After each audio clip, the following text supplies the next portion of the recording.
اس نے اپنے بھائی کی قتل پتھر مار کر کی تھی، اس لیے اللہ تبارک و تعالی نے اس کی موت بھی پتھر کے دوارا کروایا، اس لیے اپنے حقیقی بھائی کی جان لی ہے،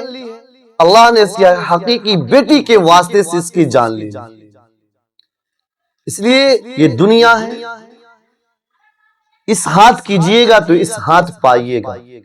جیسا کیجئے گا ویسا پائیے گا، تیری کرنی کے ملیں گے تجھ کو پھل، آج جو کچھ بوئے گا کاٹے گا کل، جیسی کرنی ویسی بھرنی، نہ مانے تو کر کے دیکھ، جنت بھی ہے دوزخ بھی ہے، نہ مانے تو مر کے دیکھ۔ قابیل اور حابیل کے قصے میں بھی عبرتیں ہیں، نصیحتیں ہیں، مواعظ ہیں، موجودہ لوگوں کے لیے بھی اور آنے والی نسل کے لیے بھی۔ حضرت آدم علیہ نبی علیہ السلام اولا نسل انسانی کا ذریعہ بنے، اللہ تبارک و تعالی نے حضرت آدم اور حضرت حوا کو دنیا میں بھیجا، دنیا میں مبعوث کیا۔ اللہ تبارک و تعالی نے آپ کو اولا قابیل بیٹا اور ایک بیٹی عقیمہ عطا کیا، دوسری حمل سے اللہ تبارک و تعالی نے آپ کو حابیل اور عزوہ نامی ایک بیٹی عطا کیا، اور قانون یہ بنایا کہ قابیل کا نکاح حابیل کی بہن سے اور حابیل کا نکاح قابیل کی بہن سے۔ مطلب یہ ہے کہ قابیل جو جڑوا پیدا ہوا تھا تو اس کی بہن حابیل کے نکاح میں چلی جائے گی، اور حابیل جو جڑوا پیدا ہوئے تھے تو اس کی بہن قابیل کی نکاح میں چلی جائے گی۔ لیکن فرق یہ تھا کہ قابیل کے ساتھ جو لڑکی پیدا ہوئی تھی وہ نہایت حسین، جمیل، خوبصورت تھی، اور حابیل کے ساتھ جو لڑکی پیدا ہوئی تھی وہ اتنی خوبصورت نہیں تھی جتنا کہ قابیل کے ساتھ پیدا ہونے والی تھی۔ اب قابیل حابیل کی بہن سے خوبصورتی کی وجہ سے، حسن و جمال کی وجہ سے شادی کرنا نہیں چاہتا تھا، نکاح کرنا نہیں چاہتا تھا۔ حضرت آدم علیہ نبی علیہ السلام نے قابیل کو ہر ممکن سمجھانے کی کوشش کی، ان کو بتلایا کہ اللہ کے قانون یہی ہے، اللہ کا حکم یہی ہے، اللہ کا آرڈر یہی ہے، شرع یہی ہے، احکام یہی ہے، تم حابیل کی بہن سے نکاح کرو گے تمہارے لیے اسی کی اجازت ہے اور یہی تمہارے لیے جائز ہے، اور حابیل تمہاری بہن سے نکاح کرے گا اور حابیل کے لیے تمہاری بہن جائز ہے، حلال ہے، اور کوئی دوسرا راستہ نہیں ہے، دوسرا کوئی آپشن نہیں ہے۔ لیکن قابیل کسی بھی طریقے سے ماننے کے لیے تیار تھا ہی نہیں، چونکہ وہ اپنی بہن کی خوبصورتی کو دیکھتا تھا، اس بات پر اڑا ہوا تھا، جمع ہوا تھا کہ میں اپنی بہن سے ہی شادی کروں گا۔ لاسٹ میں حضرت آدم علیہ نبی علیہ السلام نے ایک تجویز بتلائی، اور یہ بتلائی کہ اذ قربا قربانا فتقبل من احدہما ولم يتقبل من الاخر، کہ جاؤ تم دونوں کے دونوں قربانی پیش کرو اللہ کی بارگاہ، دونوں اپنی اپنی قربانی پیش کرو، اور قربانی جس کی قبول ہو جائے گی اس کا ساتھ اس کو نکاح کر دیا جائے گا، جو خوبصورت لڑکی ہے، جو حسین و جمیل ہے، اسی کے ساتھ اس کا نکاح کیا جائے گا۔ حابیل بھی اور قابیل بھی دونوں ایک پہاڑ پر جاتے ہیں۔ حابیل چونکہ بکریاں چراتا تھا، دمبا چرایا کرتا تھا، اس نے ایک موٹا اور فربا دمبا ذبح کیا، اور قابیل چونکہ کاشتکار تھا، کھیتی باڑی کیا کرتا تھا، تو اس نے کچھ غلظات اس پہاڑ پر رکھے۔ اللہ تبارک و تعالی کی طرف سے اس زمانے میں قربانی کی قبولیت کا ذریعہ یہ ہوا کرتا تھا کہ آسمان سے ایک آگ آتی اور جس کا قربانی قبول ہوتا اس کو کھا جاتی، اس کو جلا کر بھسم کر دیتی۔ اللہ تبارک و تعالی کے حکم سے ایک آسمان سے ایک آگ آتی ہے اور حابیل کے دمبے کو، قربانی کو کھا لیتی ہے، جلا کر بھسم کر دیتی، اور قابیل کے قربانی کے پاس آگ جاتی بھی نہیں ہے، پھٹکتی بھی نہیں۔ اب یہ فیصلہ ہو گیا، چونکہ باپ حضرت آدم علیہ نبی علیہ السلام پہلے ہی کہہ چکے تھے جس کی قربانی قبول ہوگی اسی کے نکاح میں یہ لڑکی دی جائے گی، اللہ تبارک و تعالی نے حابیل کی قربانی کو قبول فرمایا،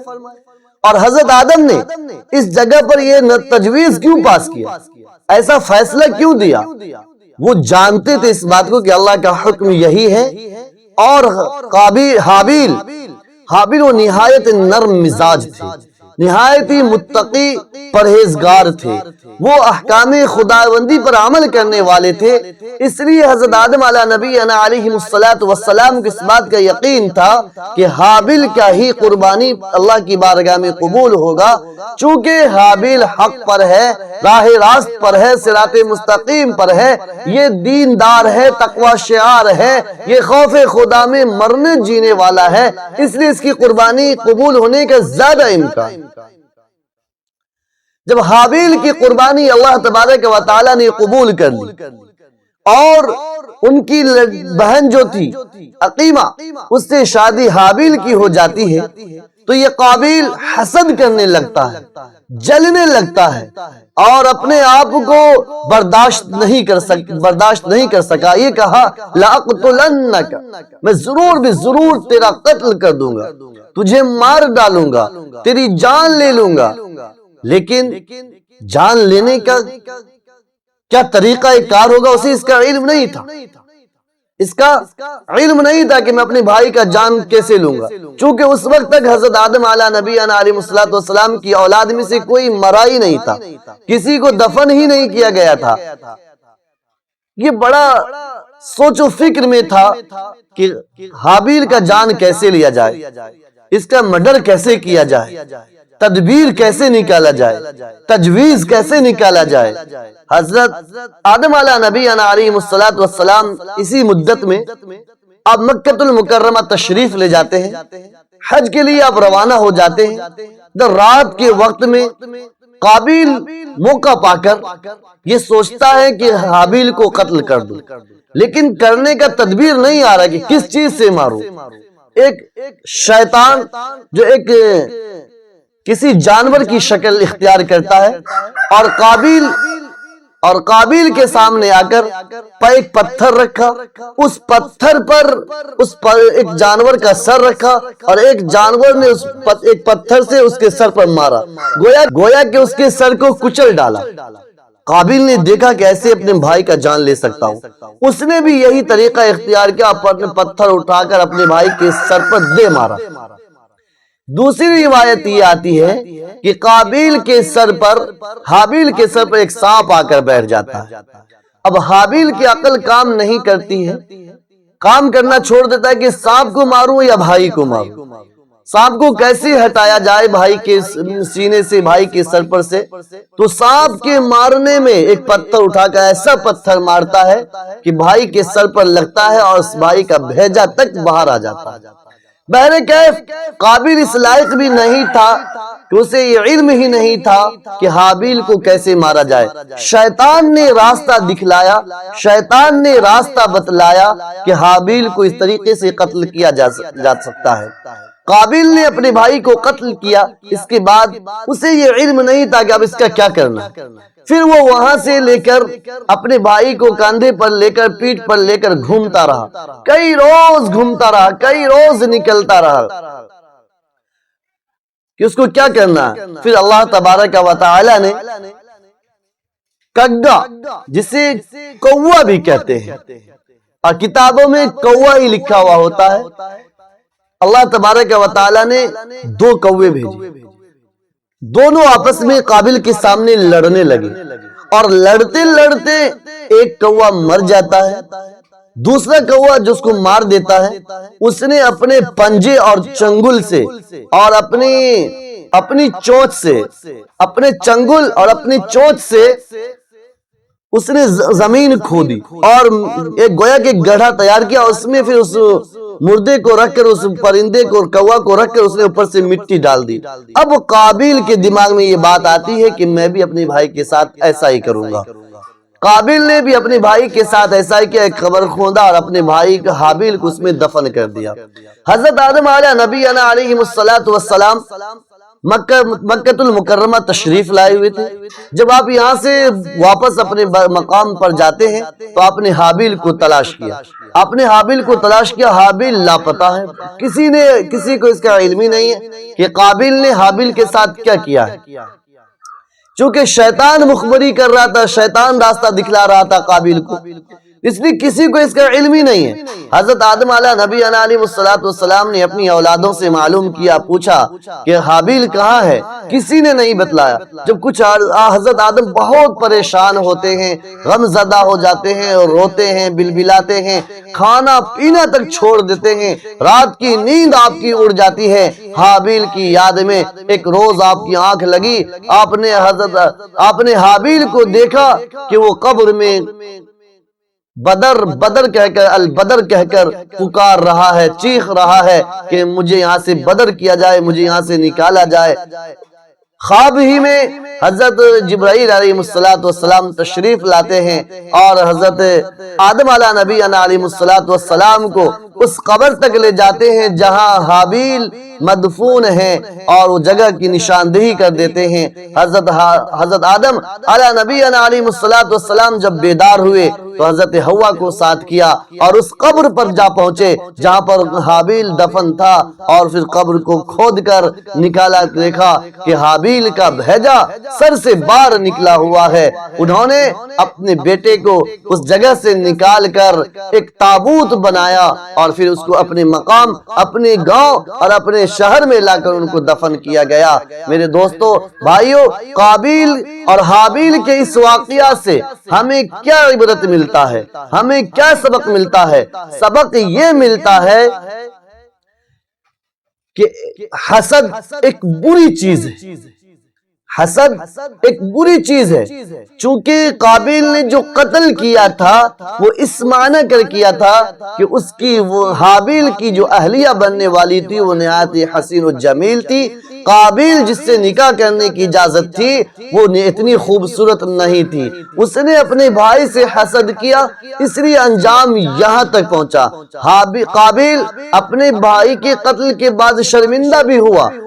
اپنے آپ کو لعن طعن بھی کیا، ملامت بھی کیا، لیکن اللہ تبارک و تعالی سے توبہ نہیں کی، توبہ کی توفیق نہیں ملی۔ اللہ تبارک و تعالی کے پیارے نبی حضرت آدم علیہ نبی علیہ السلام کے سامنے جب یہ راز افشا ہو گیا، جب یہ راز کھل گئی کہ قابیل نے حابیل کا قتل کیا ہے، تو جیسا کہ ایک باپ اپنے بیٹے کو نکال دیتا ہے، ایک باپ اپنے بیٹے کو اپنے گھر سے بھگا دیتا ہے، حضرت آدم علیہ نبینا علیہ السلام نے بھی قابیل کو اپنے گھر سے نکال دیا، گھر سے بھگا دیا۔ وہ وہاں سے نکل کر یمن کی طرف روانہ ہوئے اور یمن میں جا کر بسنے لگے، اور پھر شیطان قابیل کے پاس اب بھی جاتا ہے اور کہتا ہے پتہ ہے کہ حابیل کی قربانی کیوں قبول ہوئی؟ تمہیں معلوم بھی ہے؟ قابیل نے کہا بتاؤ کیوں حابیل کی قربانی قبول ہوئی؟ اس لیے کہ وہ آگ کی پرستش کرتا تھا، وہ آگ کی پوجا کیا کرتا تھا، جنگلوں میں جو بکریاں چرانے جاتا تھا، جنگلوں میں جو مویشیاں چرانے جاتا تھا، جنگلوں میں وہ آگ کی پوجا کیا کرتا تھا، اس لیے اس کی قربانی قبول ہو گئی۔ لہٰذا تم بھی آگ کی پرستش شروع کر دو، تم بھی آگ کی پرستش کو لازمی پکڑ لو، آگ کی پرستش کی عبادت کرنا شروع کر دو، تمہاری بھی قربانی قبول ہو جائے گی، اللہ تمہاری خطاؤں کو معاف کر دے گا۔ قابیل اس شیطان کے دھوکے میں آ جاتا ہے، اس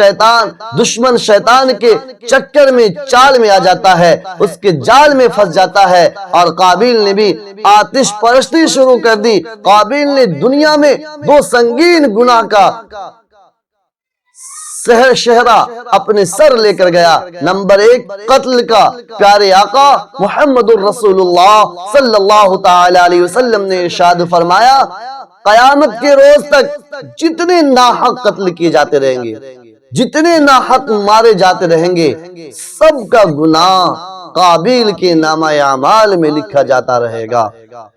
قابیل کے نامہ اعمال میں ہر ایک کا ناحق کا گناہ لکھا جاتا رہے گا۔ دوسرا آگ پرستی، آگ کی پرستش کرنا، عبادت کرنا۔ آگ کو اپنا معبود سمجھنا، اس نے قابیل نے ہی اس کو بھی ایجاد کیا ہے، اس کا بھی گناہ قابیل کو ہی ملنے والا ہے، قابیل کو ہی اس کا گناہ ملنے والا ہے، جو کرتے ہیں اس کو تو ملے گا ہی، لیکن اس کے واسطے سے ان کو بھی ملنے والا ہے۔ اس لیے بھائیو ایسا کام ہرگز نہ کریں، ایسا کام ہرگز نہ کریں جس کو دنیا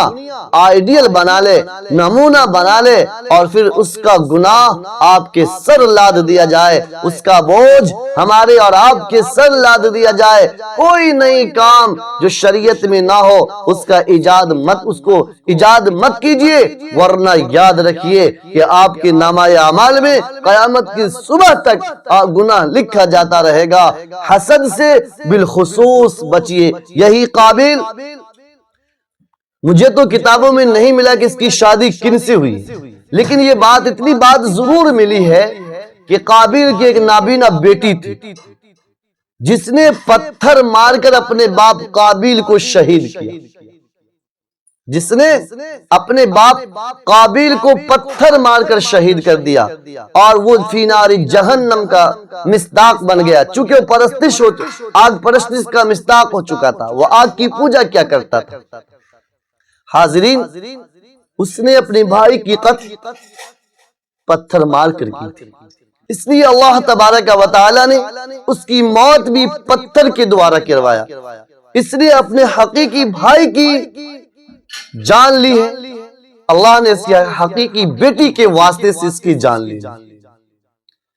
اس لیے یہ دنیا ہے، اس ہاتھ کیجئے گا تو اس ہاتھ پائیے گا، جیسا کیجئے گا ویسا پائیے گا، تیری کرنی کے ملیں گے تجھ کو پھل، آج جو کچھ بوئے گا کاٹے گا کل، جیسی کرنی ویسی بھرنی، نہ مانے تو کر کے دیکھ، جنت بھی ہے دوزخ بھی ہے، نہ مانے تو مر کے دیکھ۔ حسد ایک نہایت ہی سنگین گناہ ہے، نہایت ہی عظیم گناہ ہے، اس لیے اس گناہ سے بچنے کی بہت زیادہ ضرورت ہے۔ حسد زمین پر سب سے بڑا گناہ اور سب سے پہلا گناہ ہے جو زمین پر ہوا، اور آسمان پر سب سے پہلا گناہ تکبر ہوا۔ ابا واستکبر وکان من الکافرین، انکار کیا، تکبر کیا، اس لیے آسمان پر سب سے پہلا